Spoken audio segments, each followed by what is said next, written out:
Hello, good evening. So today we are back to another session with Chat with Chamindra, and today we have the lovely Kushlani De Silva, who is a marketer turned entrepreneur, if I'm correctly described her. Yes. So today we are going to talk about a very interesting topic on fractional marketing, which is something she specializes on. So without much ado, I like to ask Kushlani to give a small introduction of herself. Kushlani. Sure. Thank you, Chamindra, for sharing your platform with me to speak a little bit about the work that I'm doing. And welcome, everyone. Hopefully, you'll be able to find this episode insight in terms of what fractional marketing is. So, I've been a tech marketer for the last 15 years. I worked in both product and service companies across various areas of tech marketing, from content to digital to events and a bunch of other key tech marketing channels as well. I've actually done two stints on my own, and that's where the marketer slash entrepreneur really comes in. One is my most recent kind of engagements where I work as a fractional CMO. Prior to that, also during COVID, I worked as a marketing consultant, again working with various tech companies, both startups and scale ups, on various marketing initiatives, whether they were trying to amp up their branding or whether they were trying to revamp their websites, whether they needed a little help with messaging and positioning.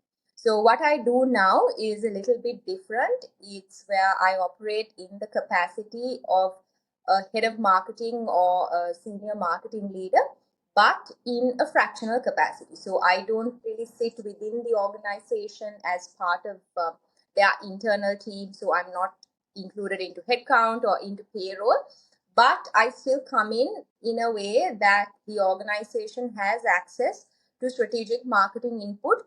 And this can be any form of input and any form of guidance or mentorship, depending on the kind of marketing organization that they have. So I'll also tell you a little bit about fractional marketing as a concept and the fractional CMO also as a concept. I think that would probably, kind of lead the conversation the right way as well. If that's all right, Yes. Chamindra. Yeah, no worries. Great. No worries. Yes, Sure. that was my next question actually. Okay, great. Yeah. So And you can just tell the difference between fractional marketing and normal marketing. What is marketing. the So fractional marketing already happens a lot. It's just that it can be coined in so many ways. It can be, you can be called a freelance marketer, you can be called a consultant. It's basically where you're spending a fraction of your time with a certain organization to help them with the kind of skill sets that you have. And I think right now in the tech space, if you speak to 9 out of 10, if you speak to 10 organizations, I would say 9, if not all 10, would be employing fractional services in some way. Maybe your designer is outsourced, maybe your SEO specialist is outsourced or is working on a fractional basis. Maybe you have a content writer who's not full time but working in a part time capacity or a fractional capacity. So fractional marketing very much exists at the moment, but the general norm is to call them freelancers. And that's still, it is still the same thing. So when you consider a fractional CMO, the game changes a little bit. So a fractional CMO is someone who comes in a CMO capacity, in a head of marketing capacity. But again, you're not really sitting within the organization, but you're outside of the organization, still guiding the organization on whatever marketing activities that they need. So if I were to explain it with an example, it might make a little bit more sense and hit closer to home. So say you are trying to build a marketing team. Let's say that you have some idea of what your marketing strategy needs to be. Maybe you want to prioritize your inbound lead generation. Maybe you feel like your brand is not as out there as your competitors are. And maybe from a marketing point of view, let's say you're maybe a scale up with about 50 people. From a marketing point of view, you've identified what you want to do, but the ideas are very hazy. They're here and there, so you don't really have an idea of how to connect them all together. And you don't have an idea even after the strategy, how do you go into execution mode, because you don't have any marketing support in-house. Or maybe you have a senior marketing executive or a marketing executive who's just there to keep the lights on, make sure that you're posting on socials every week, make sure that the website isn't crashing. If a client presentation comes up, this person is helping you put everything together. But from a marketing front, there's no strategy. Now, you've identified, as an organization, you've identified that marketing is important. You need a strategy. You want to get things going. You want someone to mentor the marketing executive that you have in house, but you are not in a position to hire a head of marketing full time, because for various reasons, right? Maybe you're trying to stick to a tight budget. Maybe you have other priorities. Maybe you've exhausted your headcount for the financial year. But the need to have this strategic marketing resource is very prevalent. So in instances like that, what a fractional CMO does is they come in the need of the hour, and this is the need of the hour, right? You need a strategy, you need an execution plan, and you need someone to tell this person, look, this is what you need to do. So what a fractional CMO can do in this case is they can come in, they can spend maybe a couple of months with you. First, start off by getting to know the organization, your customers, your value propositions and whatnot, and then go into, okay, here's what the strategy needs to be. Let's look at what is already working for you, what's not. Do you have any tools in place? Okay, great, here's how we need to leverage them. Is there going to be a lot of creative input and a lot of creative work that's going to come in? Then maybe you need to hire someone for the creatives. But making all of that decisions and putting the marketing organization into place is what a fractional CMO does. So in essence, you're still getting what you need, but you're not committing to that full-time strategic marketing leadership. Now this of course depends significantly from organization to organization. Organizations in a larger capacity that have already gone global, that need marketing all the time. I mean, personally, I would say organizations need marketing all the time, but you have to be agile as well, right? So some organizations that feel that, okay, maybe for these 6 months we need a little bit of a boost. We need you to kind of hold our hand, tell us what to do, where to go, what to invest in, who to hire, what skills to look for. That is an ideal scenario where a fractional marketer can come in, where you don't overwhelm the current marketing resource by expecting strategy from them, but you kind of lend them a hand also, and you get your marketing organization into place while still remaining agile with your headcount and your budgets. So in essence, that is what a fractional CMO or fractional head of marketing can do for you. So I just wanted to know, so clarify. So it's like sometimes you are playing the role of advising the marketers inside the organization as well. Exactly. So Exactly. Yes. right that, great. Okay, so more of a, like a freelancer kind of a situation, but still you help the organization to grow based on your expertise and knowledge you share those Correct. So support to them. I'll just add one example as well, Chamindra, because Yeah. there's a lot of debate also around what is the difference between a consultant and a fractional CMO. And Yes. I've done both, right? I've been a consultant Yeah. and I've also been I work as an FCMO. So consultants will give you sort of the 50,000, foot overview, and will not necessarily get your hands dirty with the kind of marketing day to day. But with a fractional CMO, you are still now, for example, one example I can take is I'm helping a couple of clients hire for marketing roles because I felt like, this was needed. So a consultant wouldn't be helping with job descriptions and then helping with hiring and doing interviews and whatnot. Correct. Correct. But a fractional CMO is a lot more hands-on. So I think Yeah. that's the difference that needs to be understood. Of course, they have their similarities, but in terms of how closely you interact with your client as well as your client's marketing team, there's a significant difference between the two. So fractional CMOs are a lot more hands-on, but there can also be instances if the marketing team in-house is already set and well established and everything is kind of running smoothly, then the fractional CMO might still be giving that 50,000 foot kind of overview and not getting their hands on. So I would say as a model, it is also, just like it gives agility to clients, it is also a model that's very agile, that lets you as an individual custom the engagement based on what the client really wants.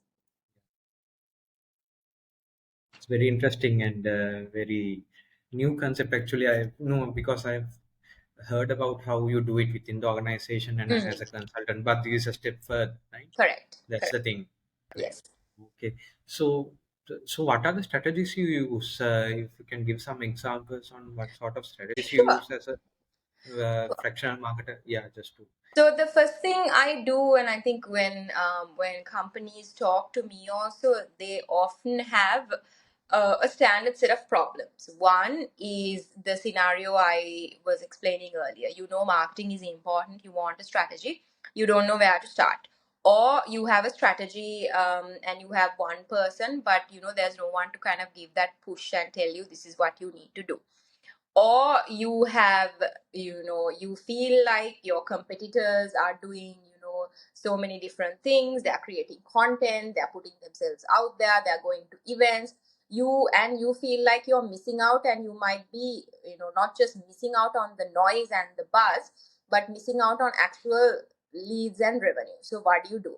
So in case, how I usually approach it is I start off by assessing the organization's status quo from a marketing point of view. I'll take one example, right? If you look at your brand, now there are very simple things that you can put into place within a brand. For example, if your brand is depicted in three different ways on your socials in a manner that is holding you back from being consistent and from your target audience recognizing you, that's a problem, because that means that you're out there on socials and digital platforms because you want people to not see you and immediately buy, but to remember you enough so that later when they want to buy from you or they have a need that matches your product, they remember you. That's what consistency and branding is all about, right? So you're in front of them, you're not just in front of them, but you're in front of them with the right message, and you're in front of them a decent number of times so that they remember you later, whether it's 3 months or Yeah. 6 months down the line. So if you're one thing I in one of the areas that I assess would be brand. So you know, is your brand really coming out as strongly as it should? Are the competitors doing something that you can gain inspiration from? So I would look at certain areas like this as part of the assessment, and then tell the organization and the leadership that okay, these are the areas that you're lacking. Here are my recommendations in order to these are the areas you're lacking or the gaps. These are the recommendations, and in order to be able to meet these gaps, this is what we need to do maybe for the next 3 to 6 months. So I approach it in that manner, and I start off with this assessment also, because then it helps identify client FCMO fit as well without Are you immediately. giving a budget estimation as well? Yes, that is Oh, also done, because in most okay. cases, the clients would not have a budget, and generally that is the first thing that puts people off, because you know it's money Yeah, spent, yeah, right? But with marketing, or you know, with anything really, I think what you have to understand, and again, why people take a step back from marketing budgets is because marketing efforts take time to show results. So that's why you don't want to invest, and that's yeah. why even organizations are would much rather hire a business development executive than a marketing executive, or a sales executive than a marketing executive, or a partner management executive than a marketing executive, because the results in those initiatives are, maybe the results aren't so much instantaneous, but the efforts are instantaneous at least. Like, you know, with sales, you can say go and speak to 5 customers within this week, and then the sales executive or the BDE will do that, so you know there's been work done. But if you tell the social media executive, okay, post, you know, these are like bad examples, but I'm just using it in theory so that you know you can understand Yeah. why the priority cycles kind of change. So you can tell the social media executive, okay, the marketing executive, do 5 posts on social, and you might do it, but the next question will be, so what? You know, this didn't even get this many likes or reshares or posts. But what you need to understand is it's all adding up to something. Doing 5 posts for a week and then going, you know, MIA is not going to help anyone. So again, marketing is about consistency and, you know, kind of keeping that engine going, making sure that you are investing in things that not everything is going to give you an immediate, very clear cut return, as opposed to maybe sales, when you go to a customer and the customer says, okay, send me a proposal. And then if that proposal moves to POC stage, then it's very clear cut, right? Yeah. but marketing and subsequent outcomes are a little bit different. So that's why, even these FCMO concepts and things kind of come into being, because people still want the service, but maybe they just don't want it full time. So I've just come to the next question. It's actually two questions, Sure. Kushlani. You have worked on in the software industry Yes. and with a few software companies as well. Yes. What sort of strategies do you suggest for software companies? And what sort of suggestions you do if, let's say, if it's a new software and they're Right. trying to sell it and gain clients, right? They have built a nice platform and new system, and they Sure. want to get it through to clients. Right. That is one question. And what are the strategies you are using? And what sort of challenges do you face when you try to market software to clients compared to normal products and services?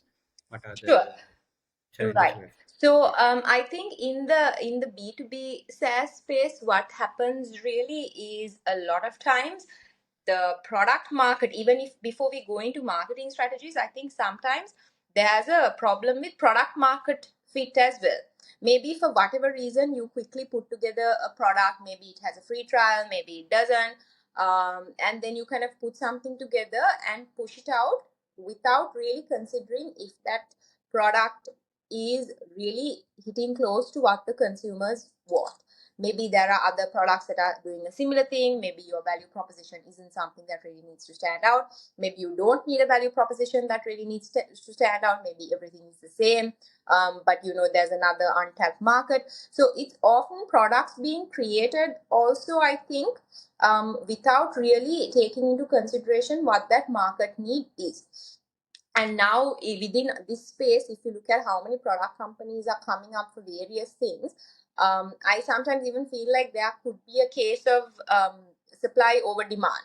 There are so many products out there, so you don't know even what to choose from, so you go with what you feel is best in line with your needs. So you don't need something fancy, you just need a good dashboard, and something that's user friendly and can get the job done. So what I start off with, if a B2B SaaS company would come to me, is I would first say, okay, what made you suddenly want to invest in marketing? More often than not, what happens is when you start off, you first go to your network, right? And then you have conversations and meetings with that network, and you try to push your product across to that network. Then you try to amplify it by, making sure the network takes it to their network. And then after a while, when you realize this is not sustainable, is when you turn to marketing. When you feel like, okay, our socials need to be better, our website needs to be better, we have a contact us form on the website, nobody's filling it, we have a free trial, nobody's coming to the free trial, why, what's going on? So first I try to identify what triggered the need for marketing, so that I know also from a mindset point of view where the product and the organization is.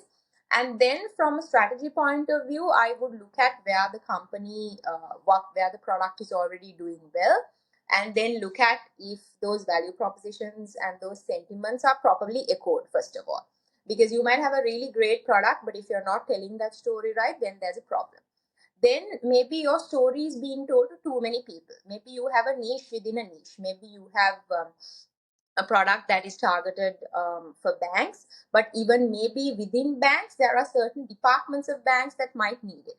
So how do we hone down markets? Because it's very tempting to go mass market, so that your chances for failure are less, because then you're throwing a wide net, Correct, correct. something will convert, right? Yeah. But the thing is, everyone's needs are very diverse. So Mhm. in my perspective, the more you hone it down, the easier it is to craft your message, the more targeted and refined your message will be, and the easier it is to devise marketing as well than kind of throwing things out there. So strategy wise, those are some ways I would look at it. And I would, even before going to strategy, from a marketing standpoint, I would first look at the basics, right? Okay, if you're a product company, that means your website is the first place people are going to land.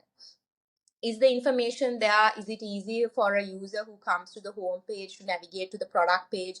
How can they get to pricing? When you get to pricing, do you have all of the information out there? If they're filling out the form, if it's again a product, you expect an immediate response. Are those triggers set in place? If there's a free trial and there's an option for support and somebody contacts you, are you getting them that support that they need? So while looking at the marketing area also, I would look at product experience, overall kind of digital presence, and then if the channel and the market and whether you're kind of hitting the right mark. Great, great. It's actually really good, guys. And even I can make use of some of the information you shared now. That's the thing, because that's the thing. That's really nice. So what I wanted to ask you was, now we are doing the marketing side, Mm, right? And some of the software companies now. This is a question I want to ask you. mm. Marketing and pre-sales. What do you see the difference there?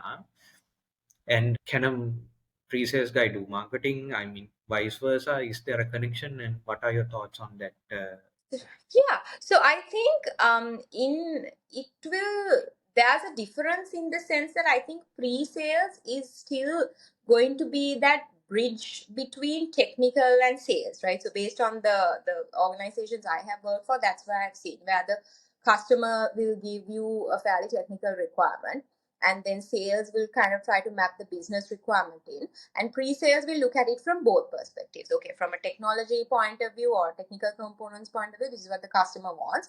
But at the end of the day, for the business user, whoever is at the end of it, this is what we need to do. So pre-sales comes and helps sales or account managers who might not necessarily be technical to be able to understand some of the some of the jargon that the customer might put in front of them and come up with something. So pre-sale, I would say the ideal combination if you're in a product company is if you had pre-sales and sales and product marketing, then you can make sure that all of your assets, from your pitch decks to your presentations to your videos to your demos, everything is on point, because you have a good blend of technical, you have a good blend of people who see it from the sales point of view because you have to make the sale, and you have people who see it from a marketing and a pitch and a presentation and polish point of view. So I think those three coming in is an ideal combination. To answer your question about pre-sales and marketing, I think it depends on the product. So if the product is let's say a more consumer kind of oriented product, if it's not sort of like a middleware product or a very technical product, then I think even a marketer, someone like me, it might be a little intimidating to call yourself a pre-sales person, but if you're in a position to be able to do that pitch, then I think by all means you can do that. And that actually, to your point, Chamindra, brings up a very interesting question, because something interesting point rather. Now, tech companies are looking to hire for dual roles. They don't just want a marketing executive or a senior Correct. marketing executive. They want someone, like you said, who you can also put in front of customers. So, you're managing my socials, that's great, but you're also coming with me next week to Singapore to pitch to customers.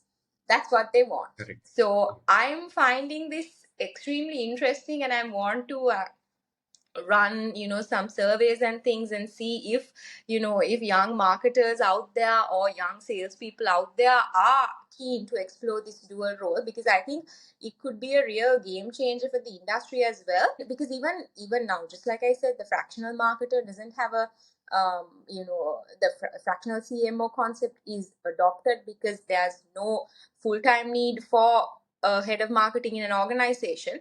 There Yeah. could also be a case where there's no full-time work, maybe for a marketing executive in an organization. Correct. Correct. So, what does that person do with that time? Help us Yeah. with X, come with us to customer presentations. So I Yeah. think there's a whole lot of, kind of Opportunities possibilities, coming. yes, Yeah. to really unearth there. So glad that you brought that up, because I just learned it like maybe a couple of days ago, and I'm really keen to Yeah. see how that pans out. Something to look forward for the future, no? Now Absolutely. again, so then my next question comes. I'm just putting you on the spot. Sure. Now, now AI is there, right? People are Yes. started using AI and Yes. using technologies, using AI to support. Yeah. What do you think of AI's role and coming to marketing or fractional marketing or pre-sales. Yeah. What do you think can AI? What's the challenge for marketer with AI? Coming forward and trying to take over a lot of people's jobs, right? And Yeah. what we have learned is now it will not take it over, but you have to use it for better, Exactly. results.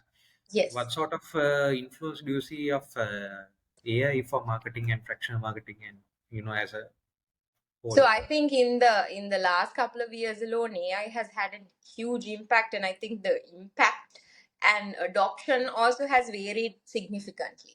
So I use AI as a more senior marketer, So, and I'm sure everybody out there is using it right now as well. I just think that there will always be I mean the tendency to want to run to AI to make things easier is very high.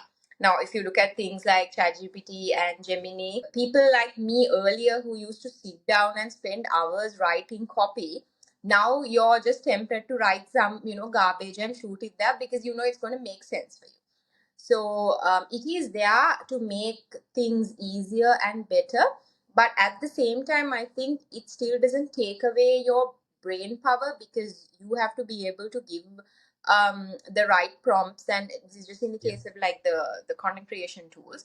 But also be able to use it in a way where you don't fall into the typical bucket of marketers that are just using AI to make lives easier. Because right now, even for me, I see large corporations and I see how the social post has started, and I know that this is ChatGPT at work because there is a standard set of words that ChatGPT uses, and if you use it enough, then you know when somebody else posts on it that okay, this is generated by ChatGPT. So what I'm saying is use it, but don't let it take away kind of your brain power, and don't kind of use it in areas where you really need. Now, for example, there are certain tools that let's say you're running your own organization, you're a fractional marketer, freelance, full time, you are just starting out, so you don't want to invest in a designer. You're building your social media presence, but you don't want to invest in a designer just yet for budgetary restrictions or whatever, but you want to get some nice posts done. So you use AI to generate images and things like that, which is fine because then you're doing the work to get your brand out there, and you're using AI for a skill that you don't have as a designer. Like as a marketer, you might not be able to go on Adobe or something and create it. Maybe you can do something on Canva, but even for Canva's output, you need something a little bit better. So in instances like that, you reach out, you kind of go to AI because you're trying to access a skill that you don't have, which is okay. And I think even with ChatGPT, a lot of people think that they can't write. Everybody is immediate, like, in the tech space, right? When you try to go to yeah. someone to write a blog or something, the immediate response is, no, I can't write, right? But everyone can write, and I think tools like ChatGPT and Gemini are all there to help people do things better. So my what I would say is be smart about how you use AI. Again, don't let it take away from the skill sets that you inherently have as a human being. Put in the right information, vet it, make sure it's okay. Make sure after you read it that you have not lost the original idea, and use it wisely because there's still going to be human kind of skill sets that are needed in marketing, especially given that it's a creative skill and it's an art in its sense. So just be wise. It's a gift to have it, but use it smart. So you have to be smart to write the prompt at least, no? You Exactly. have to write Yes. the prompt in there, otherwise you Yeah. won't get the results, no? Exactly. That's the thing. Great, great. So I just go for another, this. I mean, something related to you. Sure. Why I know you worked for software. Means why did you decided to move out and start doing kind of an entrepreneur kind of a role, marketing role as an entrepreneur, and like I'm not sure if I'm correct if I say freelancer, Mhm. but why did you wanted to change from that and go to this Sure. challenge and what challenges you faced and what sort of advice you like to give to anyone from any industry who likes to start over Start from on the from start their from the own. beginning, and what sort of advice you can give to them on that? Sure. So I think the first stint I did as a consultant was during the peak of COVID, where it actually made it easier for me to make the decision to leave my full time job where I had been working for the last 11 years. So I think working from home and almost having that little bit of a disconnect really helped make that decision. But why I made that decision was because at the time, so this was late 2020, everyone was working from home, COVID, there was, potential for lots of startups to come in. Startup ecosystem was really good. I was working with organizations like SaaScom a lot, so I was getting to know that space as well. And I found that within these companies, everybody was focused on product and QA and BA, and they wanted marketing, but they didn't have anyone to go to. So that's when the whole consultant idea came into place, and I thought I've spent this number of years working in tech already. I have something that I can maybe potentially scale down and bring to the table with these organizations. And it will give me the opportunity to work with a diverse group of companies as well. And that was when the startup culture was also like really starting to pick up, where organizations were small, but they were nimble and agile, and you had, that whole kind of fresh and exciting perspective. So I moved out because I wanted to see how I could be of value to companies that had, basically a clean slate when it came to marketing. Because I was used to organize to a company where there was a large team, there were specialized roles, we had budgets, we knew what we wanted to do, everything was nicely set in place. But I wanted to see how I could take that structure and that thinking and that growth that I had seen and experienced into a very fresh small setup where they didn't know marketing, they knew what was brand, but what does it really mean, and to take that into that new area. I thought would be an interesting challenge for me to see how I would operate outside the corporate world that I'd been so used to, and how I could also add value to the industry. That was something that really pushed me as well. And I think in doing that, one thing I think I'll just kind of segue a little bit into the second question as well. When you're doing your own thing, um, the you have no choice but to invest in your personal brand, right? You have no choice. You have to do it because otherwise people are not going to know who you are. They're not going to know what you do, and they're not going to know where to find you. And when we are in corporate jobs, you have no time for personal brand because you're fighting fire after fire, you're doing various things. I mean, there are some fantastic individuals who still manage their time so well and do both, but I couldn't, right? And then I think when I got back to the corporate world again, I completely let go of the personal branding part. And by personal branding, I don't just mean putting content out there and being active on LinkedIn and talking about what you're doing.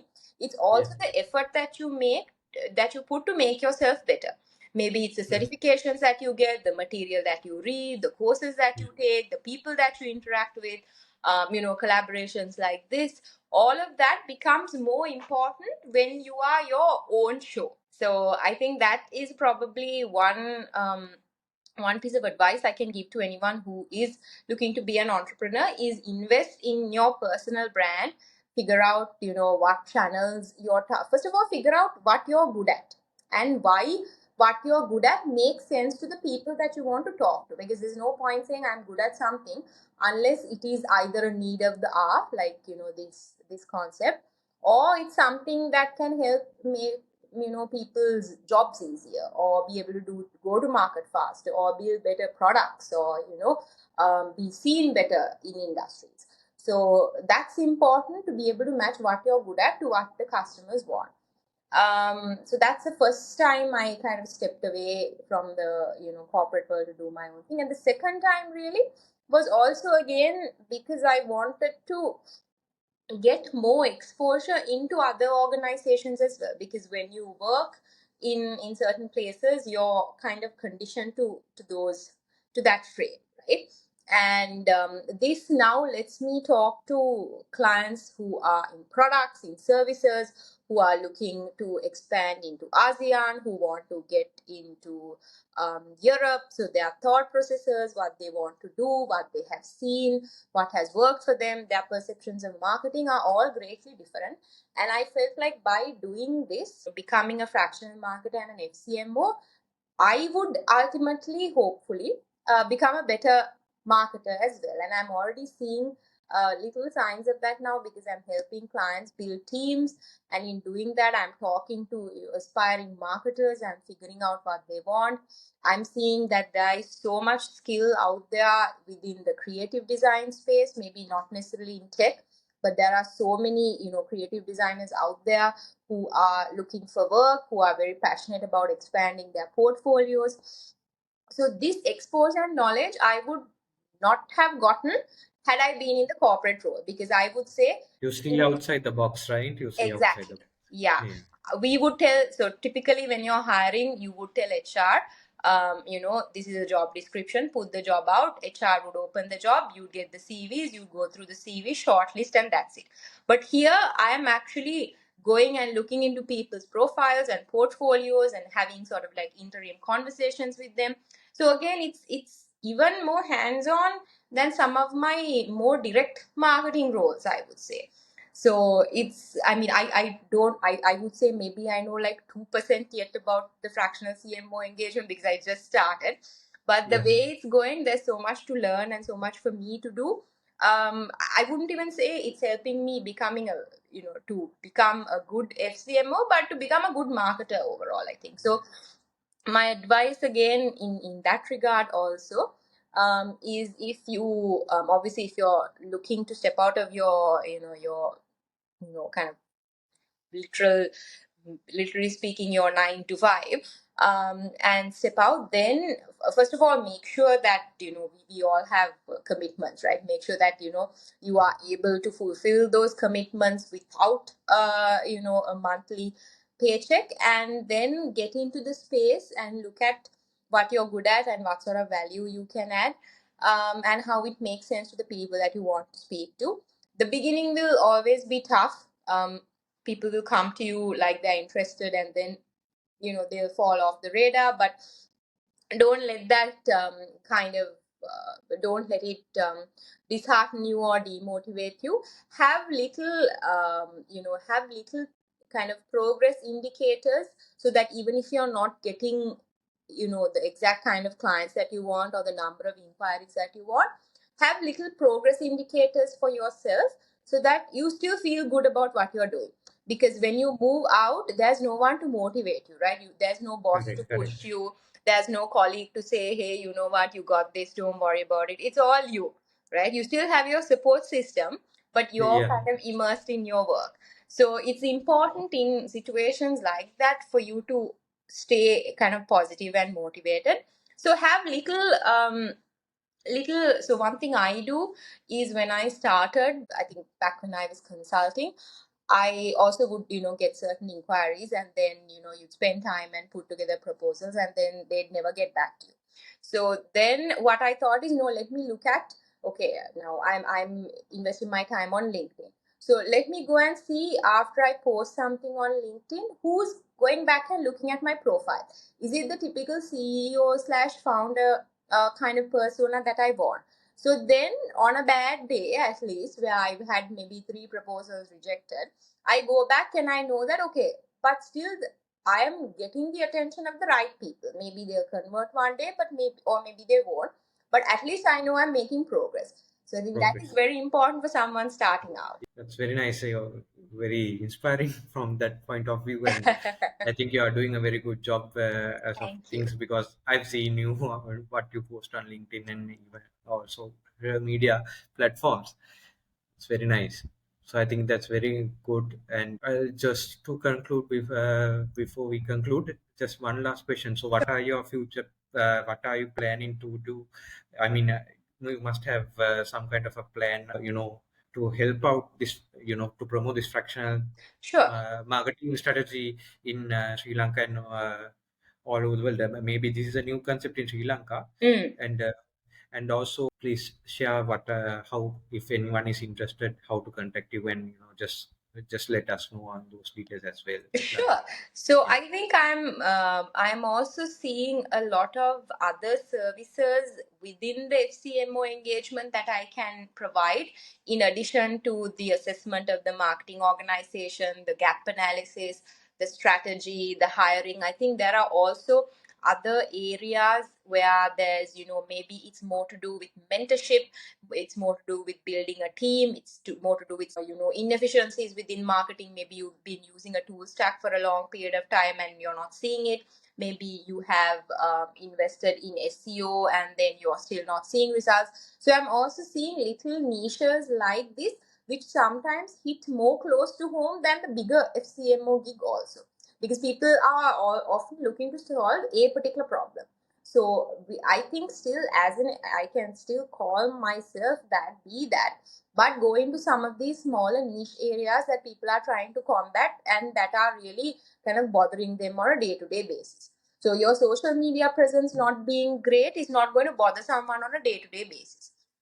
But if you're spending 50,000 on on Google ads or on LinkedIn ads and it's not giving you results, that's probably going to bother you on a day-to-day basis, right? So I'm also trying to see how to get into those areas still as a in the same capacity, but how can I get in to those areas? So I'm trying to expand a little bit onto that side as well, but I'm still very keen and focused to go down this path. And now that I'm with clients and working out, I'm hoping to also shed a little bit more insight on how I can come in, where I can come in, at which stage. So I'm still continuing the whole education process as well, because I think that's important. And hopefully with time I can get involved in more collaborations like this, and be able to create some video content also, which is more easy to digest and have it available on certain platforms for people to consume. But yeah, just I'm right now I'm just really enjoying the whole experience and getting to know it and figuring out what is practical and what is not, because the immediate reaction from some from even the community at large is that no, this is not practical. Any senior role needs to sit within the organization, it's not going to make sense. So just combating those challenges and then learning on the go, on the job, and using those insights to help improve what I do is what my immediate plans are, and the additional services portfolio that I will hopefully introduce to. Great. So thank you very much, Kushlani, for your time today, and great learnings, and I learned a lot, and great information shared today's session. And I think for anyone, I mean anyone who's in any industry, marketing is something that is needed for any Absolutely. business. Like to consider someone who's this new role will support any organization if they like to invest on that, and get some extra support and to help their market strategy, because I think with the current economy in Sri Lanka and all over the world, Yes. marketing is a key aspect when it comes to test people's purchasing power, customers' Absolutely. purchasing power. So thank you so much for sharing your information and so much detail given in such a short time period.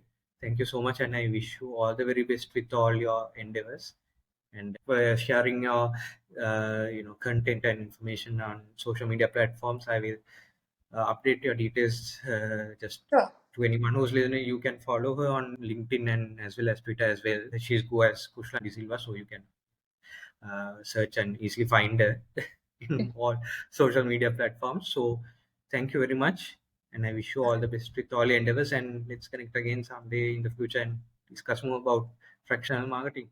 And Fantastic.